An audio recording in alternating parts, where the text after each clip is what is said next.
அப்பா பார்க்கவே செம்ம ரியலா இருக்குல்ல. ஒரு ஆட்டோ அப்படியே திடீர்னு ரோபோட் மாதிரி மாறினா எப்படி இருக்கும் அப்படின்றத சூப்பரா விஎஃப்எக்ஸ் மூலமா பண்ணிருக்காரு. பார்க்கவே செம்ம ரியலா இருக்கு. அப்படியே செம்ம வேகத்துல ஆட்டோ வந்து அவர் அங்கிருந்து இறங்க அது திடீர்னு அப்படியே பாட் மாதிரி மாறுறத ரொம்ப அழகா பண்ணியிருந்திருக்காரு. பட் இப்ப வேணா இது விஎஃப்எக்ஸா இருக்கலாம். பட் கூடிய விரைவில் ஃபியூச்சர்ல இந்த மாதிரிலாம் நிறைய நடக்க வாய்ப்பு இருக்கு அப்படின்றத இந்த வீடியோ நமக்கு எடுத்துரைக்குது அப்படின்றதான் நம்ம இதுல இருந்து எடுத்துக்கணும். ஷட்டர் அத்தாரிட்டி அப்படின்ற பேஜ்ல இருந்து இப்படி ஒரு சூப்பரான வீடியோவை ஷேர் பண்ணியிருக்காரு.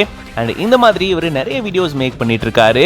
இந்த மாதிரிலாம் இருந்தா எப்படி இருக்கும் அப்படின்றத ரொம்பவே அழகா தத்ரூபமா கிரியேட் பண்ணி நம்ம எல்லாருமே வியப்ல ஆழ்த்திட்டு வராரு. அப்படிதான் இப்படி ஆட்டோவை வச்சு ஒரு ரோபோட் மாதிரி வந்தா எப்படி இருக்கும் அப்படின்றத ரொம்பவே அழகா ரியலா கிரியேட் பண்ணி ஆச்சரியத்துல ஆழ்த்திருக்காரு. இந்த வீடியோ பார்க்கும்போது நீங்க எப்படி ஃபீல் பண்றீங்க அப்படின்றத கமெண்ட்ஸ்ல சொல்லுங்க. மேலும் இந்த மாதிரி நிறைய வீடியோஸ்க்கு மறக்காம பிஹைண்ட் நோட்ஸ் பேஜை ஃபாலோ பண்ணிக்கோங்க.